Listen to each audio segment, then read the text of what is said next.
Welcome to our 2022 Chaparral 336 TSIK. Start right in the back bumper here. If you just kind of squeeze that guy together, pull it on out of there. Inside of the back bumper, you're going to find your sewer hose. Take note of those two gears in the adapter here. That's how I'll be hooking it up to your sewer system. And the hose itself, once fully extended, it's about 20 feet long. Just tucking it in the bumper back there to help keep any sort of stench out of the unit. Cap just presses back into place. A couple of steps on the side here. Right up top there, you're going to notice your stove vent. It's got those two little clips in the bottom there. You're just going to pull on those, opens it up, allows your stove fan to evacuate any fumes that you got inside from the stove. And then once you're done, ready to go traveling again, just pressing it back into place until it clicks, prevent any dust from kicking up in there. Exhaust for your furnace over here. So if you're ever running a furnace, you just want to make sure that that's not plugged off. It does get hot. Right beside that, we get your power inlet. So you get a little metal tab down here in your cord, lines up with that metal tab there. Press it into place, a little eighth turn will lock it into place, and then you get the threaded collar in the back here to really lock it down. Following your cord to the back here, we're going to find a standard 50 amp end. Now some campsites have them, not all do, so we do provide you with this adapter here as well, so you can take it from a 50 down to a 30, which most campsites will have. And we do also provide you with an adapter to go from a 30 down to a 15, so you can plug into to your standard household outlet as well if you'd like. Kind of right underneath that all, you've got your sewer system, so that cap there, if you press on it and give it a little turn, you can pop it on out of there. You see it's got the same ears on it that your sewer hose had. That'll attach the same way, where you're just pressing it in, turning it in until it clicks, and that's that. All your gate valves we'll get to in just a second. Right in here, we've got your hot water tank. So there's two keyways there, you're gonna line those up. And you can pop it on open. All your controls for turning this guy on are just inside of the unit. Before turning it on though, we just want to hit this relief valve right there. If the tank were full, you'd get a little bit of water dripping out of there, just letting you know it is in fact full. Not getting any water out just means that it is empty, or at least close to it. And if you were to fire up, you're just going to damage your elements. So for the sake of making sure that none of those things do get damaged, we just want to make sure it's full before firing it up. Then once you're done, just lock it back down. Then inside of your storage compartment here, over on the left side, you're gonna find your water hose. Inside of that water hose, you'll find that park adapter I was telling you about. So your 30 amp end into there, 15 to a standard outlet. This right here is just a little winterizing hose. If you're coming to winterize the unit yourself once it comes time, right up here is gonna be your inlet. You can see kind of the little orientation of your valves that you'd have to do so. Right down here, you've got your hot water tank bypass. So that's how you're gonna be filling it basically. Once you've got all the antifreeze cleared from the system, just flip it down to that orientation there, and that'll fill up your hot water tank. Top right corner, you get a little light. Right underneath that is a little GFI protected outlet. Down on the bottom here, you can see all of your coax inlets. These are all of your gate valves for your sewer systems. You can see they are all labeled, liquid, and body. So typically when you're dumping your tanks, you're gonna wanna start with that body waste, because that's of course gonna be your dirtiest. Then we'll go to the two liquids after that. The city water hookup right down here. So your water hose will just plug into there, turn on the water. That'll pressurize the water lines throughout the unit. Right up above that is a black tank flush. So you may notice over time, after having gone and dumped your black tank, which is body waste, that will, your monitor panel inside may be reading incorrectly. Typically it's just some debris hanging between the probes causing that misread. So what you do is just plug your water hose into there, open up that black valve, turn on the water, and that'll just flush out that tank for you. Right up here, get your exterior shower. So you can see you get the standard head and hose, hot and cold water course. Another little light off to the side here, kind of illuminates the storage area a bit better. And you can see your battery disconnect switch over here. So with that off to the right, that's it turned on. Flip it turned up, that's your battery then turned off. So whenever you're camping or using the unit or you have it plugged in, you want that turned on. If you're storing the unit or leaving the unit for a while, you just want to make sure it's turned off. Up top here, you're going to see that light switch. You turn that light switch on, you'll notice some lights in the front once you go around the front there. We'll show you those then. Electronic leveling's right beside it. Press that power button there, it turns it on. Auto leveling, super simple. Press auto level and she'll go. While it's doing the auto level, you just want to make sure that the unit stays still. Just stay out of it and just don't move it at all, just because you could throw off the calibration of the computer while doing so. So you'll see we've got our front jacks down already. We'll set in front of the axles and another set behind the axles. They'll all come down automatically and level the unit off. So while we're waiting on those, we can creep around the front and show you the two accent lights just on the sides there.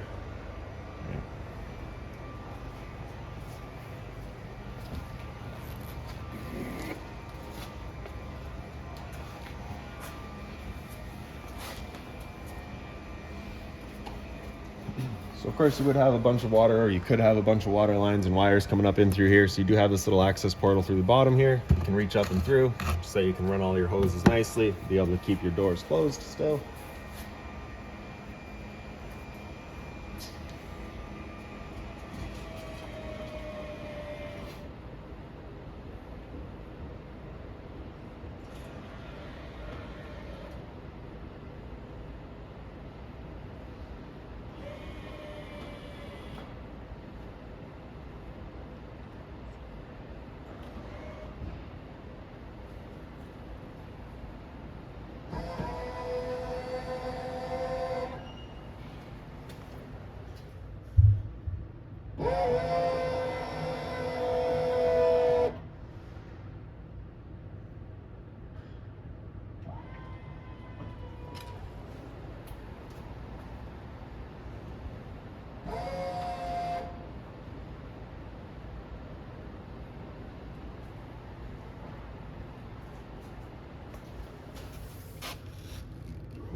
There you go. So once it's done there, you can see it just reads ready. The power button there turns it back off. Once you're done, you just hit the power button again, hit retract, and that'll bring them all back up. You do also have the instruction sheet up on the door here. Right in front of there, you're gonna find your propane compartment. So right on the top there, you got your valve. We're just gonna turn that open.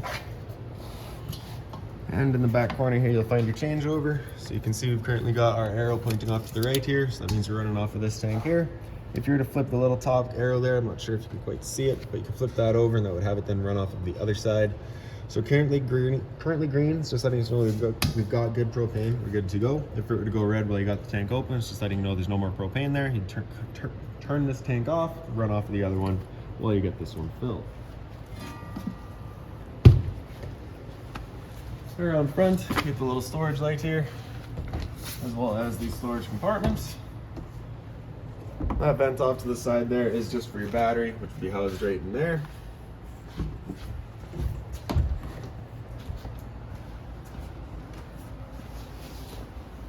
The other side here, we get your other propane compartments.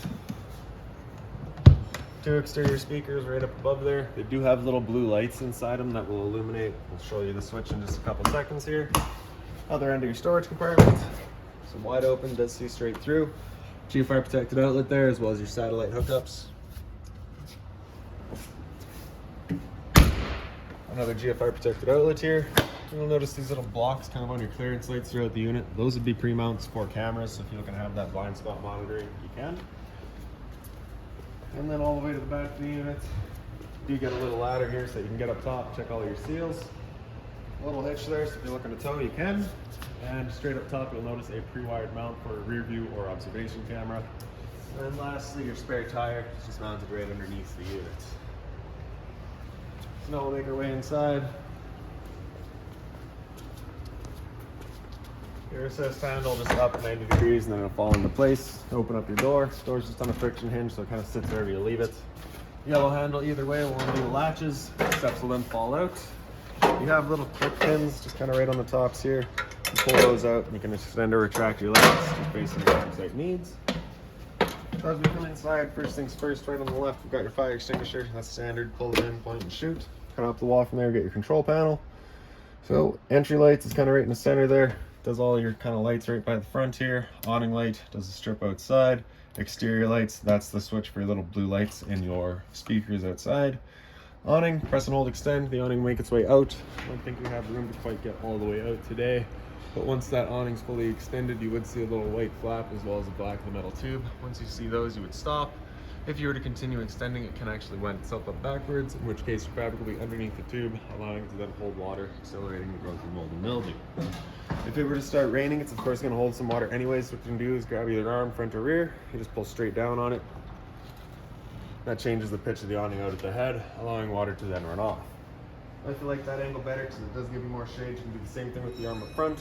Before you bring them back in though, you just want to make sure these guys are back out straight and fully extended, just so you don't run the risk of bending it. Then we'll press and hold the track. The awning will make its way back in. Again, you'd just be watching to make sure that your fabric's over top of the tube. And the last thing to keep in mind with your awning is it does catch a lot of wind. So once you get up to about 15, 20 kilometers an hour wind, you want to bring it back in, again, just so you're not running the risk of bending your arms. Along the top there, in top right, we've got your water pump. So you turn that switch on, turns on your water pump, drawing out of your fresh tank to pressurize your lines. Water heater on electricity is right beside it, and then water heater on gas is to the left there.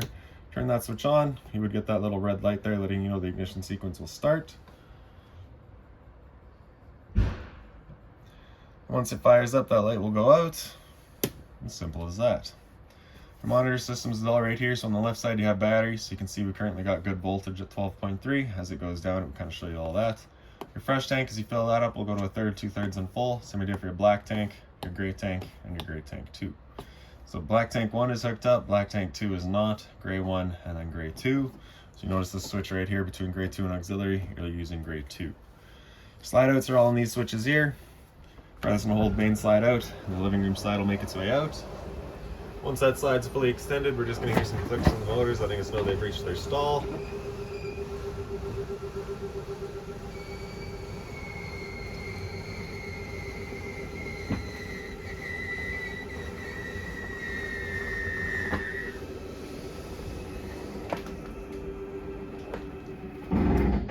Same thing for the other two. So the bed slide is the bedroom, slide 1 is going to be your kitchen.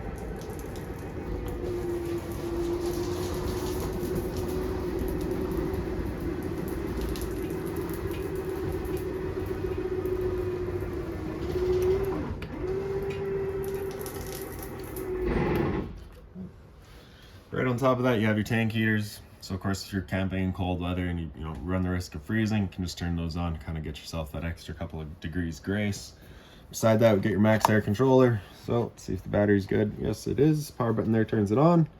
And then we can press, you got all your controls here. So you got open, and it just gives you the readout. And that is just right above your stove there. So your fan speed here, you can select, of course we got it there at 100%. You can bring it down. And we can also press the plus minus here to just kind of change your temperature, your target. And then kind of the selection of whether you're pulling air out or pushing it in. Power button there, turn it back off. Well, guess we can close it first, and then the power button there, turn it off. Down and around the wall from there, you get some light switches. These are all accent lights. The one on the right there does one up top. One on the left does a little cabinet there. One on the right does a little accent light above your kind of island there, and then the pendant light there itself. Storage up top here. Inside of there, you're going to find your binder. That's got all of your owner's manuals, any remotes, anything like that for the unit, you'll find right in there. Bit more storage just across here. GFI protected outlets on either side. And this big 120 volt switch right here is for your ceiling fan. Turn that on and it gets going. The chain here, if you pull that, is your speed. There's a little switch on the other side to just kind of dictate whether it's pushing or pulling air. And then all the drawer space here. That's a travel latch for your fridge. You can see the little clips on either sides.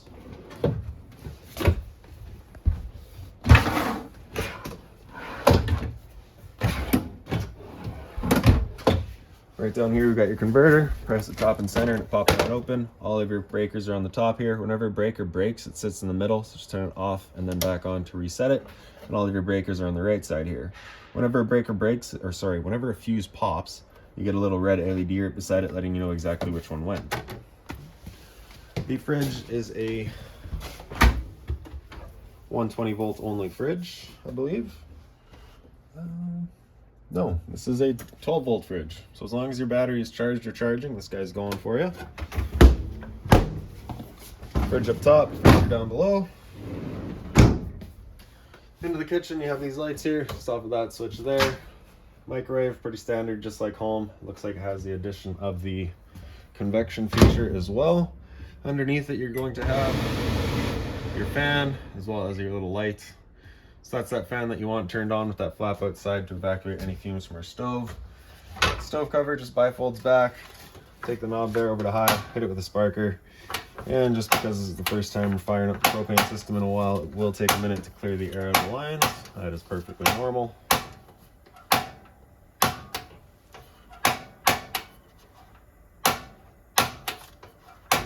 There we go. For the oven, it was pretty well just as nice. Turn that knob over to the little flame, press and hold, hit it with the sparker, and again, just as it clears the air out.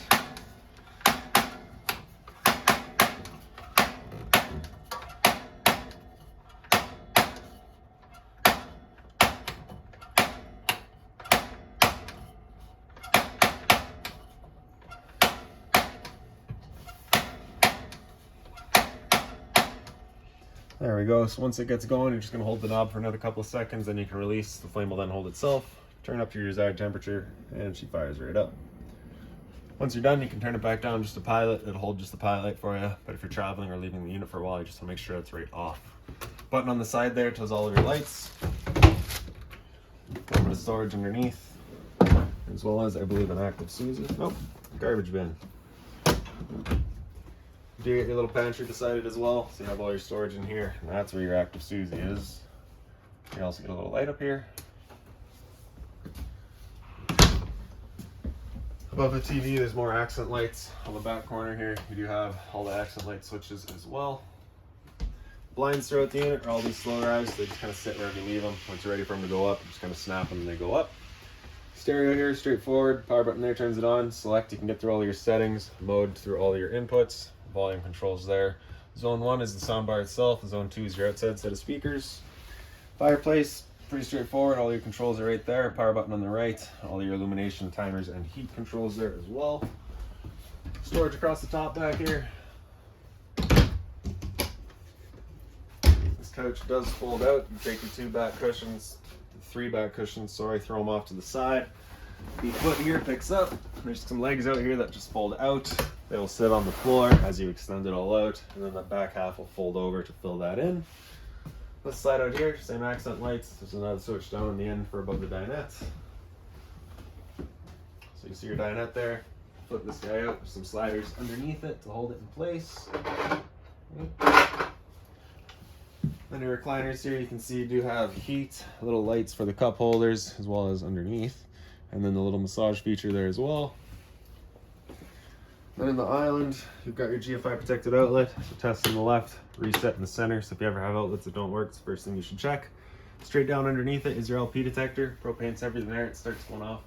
Sorry, it would sit on the floor. That guy detects it. It starts going off just like a smoke detector would. The covers are made of the same material as your countertop, so you do have kind of that durability there. Hot and cold water course, as well as the shower head feature. A little bit of storage underneath. The little cutouts on top for handles.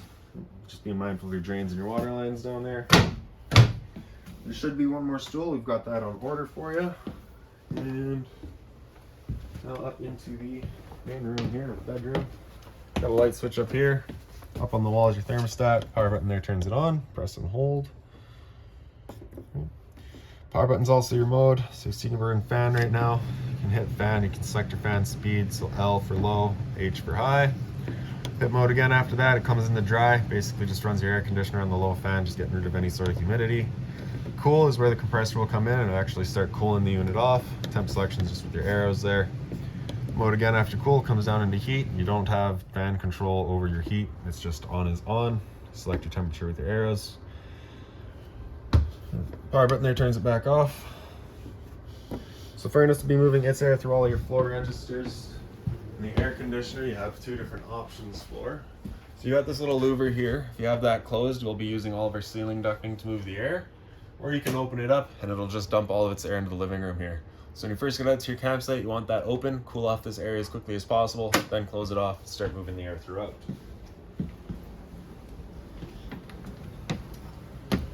Down in the bathroom, light switch is over on the right. You got another GFR protected outlet here. So this is for the front half of the unit, the other one being for the back half. Medicine cabinet, so you'll find your little toilet paper dispenser up there. We don't install that just because the location's personal preference. Hot and cold water, and a bit of storage down below. Again, just mindful of your drains and your water lines. Toilet back behind me, flips on open, flushes on the right side. Sliding door just has the little latch right there, so just make sure I undo that. Above our heads is a little ceiling fan. So you open that up, you can see the max air vent cover is installed already. Just gonna leave that open during rain or shine. You also have a motion sensing light up here. So right in the back, you can see this switch here has one. One is just gonna be on is on. Two is gonna be for the dual function, where it'll only turn on once the motion sensor senses motion. A little bit of storage there. And into the shower, you can see you get hot and cold water, of course, as well as the kind of more deluxe stainless hose with the stainless head. And then up into the bedroom.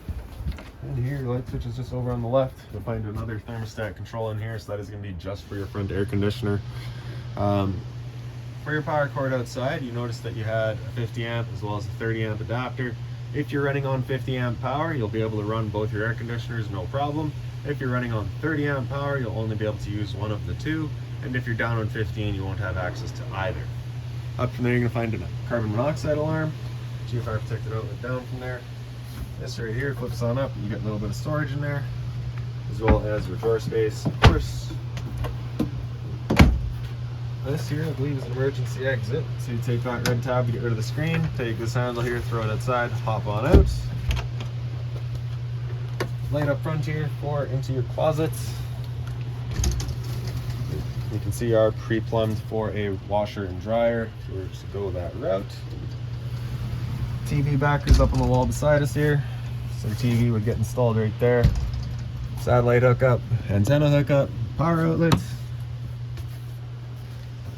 And then in the slide, you get your own little reading light. Same sort of switch over on the other side there. And then if we just pick up the foot of your bed, you do get access to the storage compartments. And then lastly is going to be our smoke detector, right above the hallway here.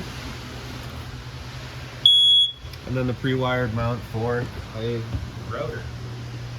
So that's about it for this unit. If you've got any other questions on it, please feel free to give us a call, 204-237-7272.